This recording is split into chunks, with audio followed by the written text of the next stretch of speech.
கிறிஸ்துவுக்குள் பிரியமானவர்களே, மீண்டும் இந்த வாரம் ஒரு விடயம் நிகழ்ச்சியில் உங்களை சந்திப்பதில் மிகுந்த சந்தோஷம். மத்தேயு 10வது அதிகாரம் 15வது வசனம் என்ன சொல்லுதுன்னா, நியாய தீர்ப்பு நாளிலே அந்த பட்டணத்திற்கு நேரிடுவதை பார்க்கிலும் சோதோம் கொமோரா நாட்டிற்கு நேரிடுவது லெகுவாய் இருக்கும் என்று மெய்யாகவே உங்களுக்கு சொல்லுகிறேன். இந்த சோதோம் கொமோரா அப்படின்ற 2 பட்டணத்தையும் ஆண்டவர் இந்த வேதாகம் முழுக்க நியாய தீர்ப்போட கம்பேர் பண்ணிட்டே வர்றார். இந்த ஊர்ல என்ன பிரச்சனை, என்ன ஸ்பெஷல், அண்ட் இன்னைக்கும் இந்த ஊரு இந்த பூமியில எங்க இருக்கு அப்படின்னு குறித்து சில விஷயங்கள் நம்ம பார்க்க போறோம். வாங்க நிகழ்ச்சிக்குள்ள போலாம். முதலாவதாக இந்த சோதோம் கொமோரா எங்க வருதுன்னு கேட்டீங்கன்னா, ஆபிரகாமும் லோத்தும் 2 பேருமே ஒரு பாயிண்ட்ல ஒரு டைரக்ஷன்ல பிரிஞ்சு போறாங்க. அப்படி போகும்போது ஆதியாகமத்தின் புத்தகம் 13வது அதிகாரம் 10வது வசனம் சொல்லுது, அப்பொழுது லோத்து தன் கண்களை ஏறெடுத்து பார்த்து யோர்தான் நதிக்கு அருகான சமபூமி முழுவதும் நீர்வளம் பொருந்தினதாய் இருக்க கண்டான். கர்த்தர் சோதோமையும் கொமோராவையும் அழிக்கும் முன்னே சோவாருக்கு போகும் வழி மட்டும் அது கர்த்தருடைய தோட்டத்தை போலவும் எகிப்து தேசத்தை போலவும் இருந்தது. அப்போ இதான் முத சோதோம் கொமோரா எப்படி இருந்துச்சு அப்படின்ற நமக்கு ரெஃபரன்ஸ் வருது. அதாவது லோத் இந்த தேசத்தை பார்க்கும்போது அதோட அமைப்பை குறித்து இந்த எழுதப்பட்டிருக்கு. இந்த சோதோம் கொமோரா எப்படி இருக்கு அப்படின்னு கேட்டீங்கன்னா 3 காரியங்கள் இந்த வசனத்துல இருக்கு. என்ன அப்படின்னு கேட்டீங்கன்னா, முதலாவது நீர்வளம் பொருந்தினதாய் இருக்க கண்டான். அப்போ அந்த சிட்டி முழுக்க, அந்த ஊர் முழுக்க கம்ப்ளீட்டா தண்ணிக்கு பிரச்சனையே இல்லை, நல்லா ஒரு வெல் வாட்டர்டான ஒரு ஏரியாவா இருக்கு. இது முதலாவது. ரெண்டாவதாக கர்த்தருடைய தோட்டத்தை போலவும் அப்படின்னு குறிப்பிடப்பட்டிருக்கு. அப்போ கர்த்தருடைய தோட்டம் அப்படின்னு அதை வச்சு நம்ம என்ன புரிஞ்சுக்கலாம் அப்படின்னா, கண்டிப்பா இந்த தேசம் நல்லா பசுமையான ஒரு தேசமா இருந்திருக்கும். மூணாவதான காரியம், எகிப்து தேசத்தை போலவும் இருந்தது.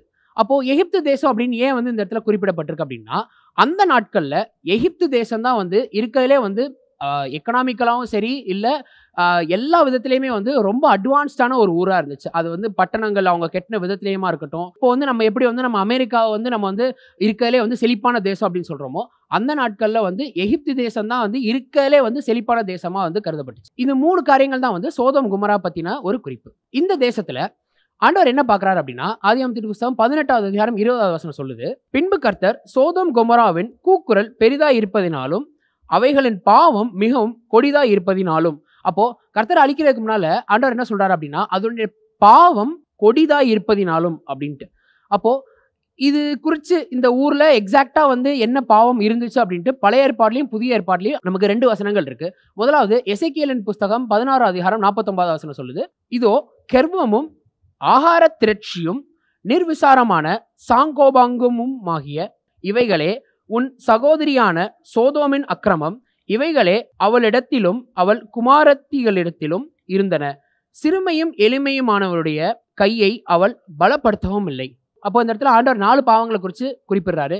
ஒன்று ப்ரைடு, இன்னொன்று ஆகார திரட்சி, ஃபுல்னஸ் ஆஃப் பிரெட், மூணாவது அபண்டன்ஸ் ஆஃப் ஐடல்னஸ், அதுக்கப்புறம் சிறுமையும் எளிமையும் ஆனவங்களும் அவங்க பலப்படுத்தாமல் இருந்தாங்க. இது பழைய ஏற்பாட்டில். புதிய ஏற்பாட்டில் யூதா 7வது வசனம் என்ன சொல்லுது அப்படின்னா, அப்படியே சோதோம் கொமோரா பட்டணத்தார்களும் அவைகளை சூழ்ந்த பட்டணத்தார்களும் அவர்களைப் போல் விபச்சாரம் பண்ணி அந்நிய மாம்சத்தை தொடர்ந்து நித்திய அக்கினியின் ஆக்கினையை அடைந்து திருஷ்டாந்தமாக வைக்கப்பட்டிருக்கிறார்கள். அப்போ சுருக்கமா சொல்லணும் அப்படின்னா, அதாவது பூமியில என்னெல்லாம் பாவம் இருக்க முடியுமோ அது எல்லாமே அதோடைய உச்சக்கட்டத்துல இந்த சோதோம் கொமோரால இருக்கு. அப்படி இருக்கும்போது கர்த்தர் என்ன பண்றாருன்னா, ஆதியாகமத்தின் புத்தகம் 19வது அதிகாரம் 24வது வசனத்துல இந்த இடத்து மேல ஒரு அழிவை கொண்டு வர்றார். வசனம் என்ன சொல்லுதுன்னா, அப்பொழுது கர்த்தர் சோதோமின் மேலும் கொமோராவின் மேலும் கர்த்தராலே வானத்திலிருந்து கந்தகத்தையும் அக்னியையும் வருஷிக்க பண்ணி. அப்போ எப்படி இந்த பட்டணத்தை அழிக்கிறார்னா, கந்தகத்தாலையும் அக்னியையும் வருஷிக்க பண்ணி. கந்தகம் அப்படின்றது சல்ஃபர் அப்படின்னு நம்ம புரிஞ்சுக்கலாம், அண்ட் அக்னியினாலும். அப்போ இந்த அழிவு எப்படியா இருக்கு அப்படின்னு 25வது வசனம் சொல்லுது, அந்த பட்டணங்களையும் அந்த சமபூமி அனைத்தையும் அந்த பட்டணங்களின் எல்லா குடிகளையும் பூமியின் பயிரையும் அழித்து போட்டார். அப்போ ஆண்டவர் அந்த ஊர்ல இருந்த எல்லாரையுமே சரி, அதே மாதிரி பூமியிலேருந்து என்னெல்லாம் வளர்ந்துச்சோ எதுவுமே இல்லாம கம்ப்ளீட்டா அழிச்சு போட்டார். இதை 2 பேதுரு புத்தகம் 2வது அதிகாரம் என்ன சொல்லுது அப்படின்னா, சோதோம் கொமோரா என்னும் பட்டணங்களையும் சாம்பலாக்கி கவிழ்த்து போட்டு. அப்போ இந்த அழிவு என்னவா மாத்துதுன்னா, அந்த 2 ஊரையுமே கம்ப்ளீட்டா சாம்பலாக ஆண்டவர் மாத்துறார். அப்போ நம்ம 13வது அதிகாரம் 10வது வசனத்துல எப்படி பார்த்தோம்னா, அது எப்படி பசுமையாகவும் செழிப்பாகவும் இருக்குன்னு பார்க்குறோம். அண்ட் அதோட முடிவு என்னவா இருக்கு, சாம்பலா ஆண்டவர் மாத்திடுறார். இது நமக்கு பைபிள்ல குறிக்கப்பட்டிருக்க வசனம். அப்போ இதெல்லாம் பார்க்கும்போது இந்த இடம் இன்னும் வரைக்கும் பூமியில இருக்கா அப்படின்னு கேட்டீங்க அப்படின்னா, டெட் சி அப்படின்றது பக்கத்துல இந்த சோதோம் கொமோரா எங்க இருக்குன்றத கண்டுபிடிச்சிருக்காங்க. இது எப்படிங்க வந்து நீங்க வந்து இது டெட் சி பக்கத்துல இருக்கு, என்ன ஆதாரம் அப்படின்னு சொன்னா, ஒரு 3 காரியத்தை குறிச்சு நம்ம பார்க்கலாம். முதலாவது என்ன அப்படின்னா, இந்த ஊர் முழுக்க வந்து இதோட மண்ணு எடுத்து பார்த்தோம் அப்படின்னா, வெள்ளை கலர்ல இருக்குமா. அது இந்த வீடியோ நீங்க பார்த்தீங்கன்னா உங்களுக்கு புரியும். மத்த பூமியில வேற எங்கேயுமே வந்து இப்படி இந்த டெக்ஸ்சர்ல இந்த மாரி ஒரு மண்ண வந்து எங்கேயுமே நம்மளால பார்க்க முடியாது. இது என்ன மண்ணு? இது ஊர் ஃபுல்லா எதனால வந்து மூடி இருக்கு அப்படின்னு கேட்டீங்க அப்படின்னா, கால்சியம் சல்ஃபேட் அப்படின்னு சொல்லுவாங்க. இந்த கால்சியம் சல்ஃபேட் வந்து எப்படி உருவாகுது அப்படின்னு கேட்டீங்கன்னா, லைம்ஸ்டோனையும் சல்ஃபரையும் வந்து அதிகமா ஆக்ஸிஜன் இருக்கிற இடத்துல அதிகமான அதிகமான டெம்பரேச்சர்ல ஹீட் பண்ணும்போது உருவாகக்கூடிய ஒரு கெமிக்கல் தான் கால்சியம் சல்ஃபேட். அப்போ 3 விஷயம் வந்து இந்த இடத்துல ரொம்ப தெளிவா இருக்கு. 1, இந்த ஊர்ல வந்து அதிகமா வந்து ஆக்ஸிஜன் இருக்கு. எதனால? அதிகம் பசுமையா இருந்தா கண்டிப்பா வந்து ஆக்ஸிஜன் அதிகமா இருக்கும். 2வது, ஆண்டவர் இதை அழிக்கும்போது கந்தகத்தாலையும், அந்த கந்தகம்ன்ற வார்த்தை வந்து சல்ஃபர் அப்படின்றத நம்ம ஏற்கனவே பார்த்தோம். 2வது. 3வது, அக்கினியினாலும். அப்போ ஃபயர், சல்ஃபர், ஆக்ஸிஜன் இது 3மே அப்போ ஹை டெம்பரேச்சர், ஹை ஆக்ஸிஜன். அப்போ இதெல்லாம் வந்து வசனத்திலேயே நமக்கு ஆதாரத்தோட இருக்கு. கால்சியம் சல்ஃபேட் எதனால ஃபார்ம் ஆயிருக்கும் அப்படின்ட்டு. இந்த வீடியோ நீங்க பாருங்க.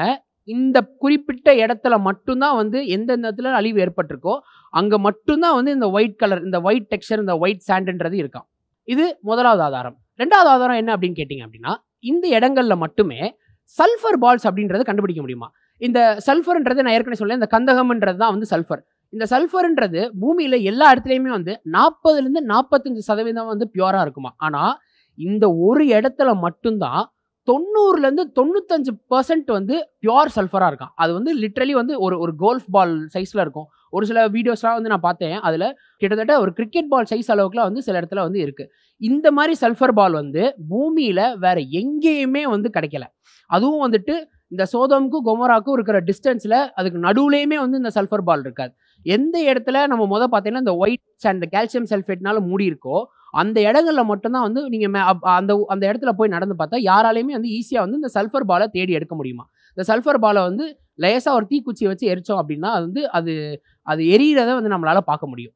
இது 2வது ஆதாரம். 3வது என்ன அப்படின்னு கேட்டீங்கன்னா, 2 பேதுரு 2வது அதிகாரம் 6வது வசனத்துல நம்ம வாசிச்சோம். சோதோம் கொமோரா என்னும் பட்டணங்களையும் சாம்பலாக்கி கவிழ்த்து போட்டு அப்படின்னு வசனம் சொல்லுது. அப்போ சாம்பல் ஆக்கிட்டார் அப்படின்னா அந்த இடத்துல ஒரு அழிவுக்கான எந்த ஒரு தடமுமே இருக்காது. ஒரு உதாரணம் சொல்றேனே. இப்ப இந்த இஸ்ரேல் காசா யுத்தம்லாம் நீங்க பாக்குறீங்க. அப்போ ஒரு யுத்தம் முடிஞ்சதுக்கு அப்புறம் அந்த இடம் என்ன ஆகுது? அந்த இடத்துல உடைஞ்ச கட்டடம் இருக்கும். இல்ல வந்து ஜனங்க யூஸ் பண்ண பொருள் பாதி எரிஞ்சிருக்கும். பெரிய பெரிய கட்டடங்கள்லாம் வந்து அது உடைஞ்சு போய் பாழடைஞ்சு போன விஷயங்களை வந்து நம்மளால பார்க்க முடியும். அதோட ரூயின்ஸ் அப்படின்னு நம்ம சொல்லுவோம். ஆனா இந்த சோதோம் கொமோரால அந்த மாதிரி விஷயங்கள் எதுவுமே இருக்காது, இருக்கக்கூடாது. ஏன் அப்படின்னா வசனம் தெளிவா சொல்லுது, ஆண்டவர் அதை சாம்பலாக்கி கவிழ்த்து போட்டார் அப்படின்ட்டு. அப்போ சாம்பலாக்கி போட்டார்னா எந்த ஒரு கட்டடம் இருந்ததுக்கான அடையாளமோ, எந்த ஒரு ஜனங்க வாழ்ந்ததுக்கான அடையாளமோ இல்லாத அளவுக்கு கம்ப்ளீட்டா தரமட்டமாயிரும். இன்ன வரைக்கும் இந்த அழிவு நேரிட்டு ஏறக்குறைய 4000 வருஷம் ஆச்சு. இன்ன வரைக்கும் அங்க ஒரு புல்லு கூட முளைக்கல. அப்போ சில பேர் கேட்கலாம், இல்லங்க இது வந்து எரிமலையினால ஏற்பட்ட ஒரு காரியமா இருக்கலாம்ல அப்படின்ட்டு. ஆனா அந்த இடத்த சுத்தி வந்து எந்த எரிமலையுமே கிடையாது. அப்போ நமக்கு தெளிவா ஆதாரத்தோட இருக்கு. இது சோதோம் கொமோராவா தான் இருக்கும் அப்படின்ட்டு. ஏன் வந்து அது ஆண்டவர் வந்து இப்படி ஒரு அழிவை ஒரு இடத்துக்கு கொண்டு வர்றார் அப்படின்னா, அதே வசனம் சொல்லுது. 2 பேதுரு 2வது அதிகாரம் 6வது வசனம் சொல்லுது. பிற்காலத்திலே அவபக்தியாய் நடப்பவர்களுக்கு அவைகளை திருஷ்டாந்தமாக வைத்து, ஒரு எக்ஸாம்பிளா அவபக்தியா நடக்கிறவங்களுக்கு கர்த்தர் வந்து இது வந்து ஒரு எக்ஸாம்பிளா வைக்கிறார். அப்போ நம்ம இதுல இருந்து நம்ம என்ன புரிஞ்சுக்கிறோம் அப்படின்னா, 8வது வசனம் 9வது வசனம் ஆண்டவர் என்ன சொல்றாரு? நாள்தோறும் அவர்களுடைய அக்கிரம கிரியைகளை கண்டு கேட்டு நீதியுள்ள தன்னுடைய இருதயத்தில் வாதிக்கப்பட்டு நீதிமானாகிய லோத்தை அவர் ரட்சித்திருக்க கர்த்தர் தேவ பக்தியுள்ளவர்களை சோதனை நின்று ரட்சிக்கவும். அப்போ ஆண்டவர் ஒரு இடத்துல அழிவை கொண்டு வந்தாலுமே நாம் தேவ பக்தியோடு இருந்தோம்னா எவ்வளோ சுத்தி எவ்வளோ மோசமான காரியங்களா இருந்தாலுமே கர்த்தர் நம்மளை ரட்சிப்பார். கர்த்தருக்கு சித்தமானால் இன்னொரு விடயமுடன் உங்களை சந்திக்கிறோம். God bless you.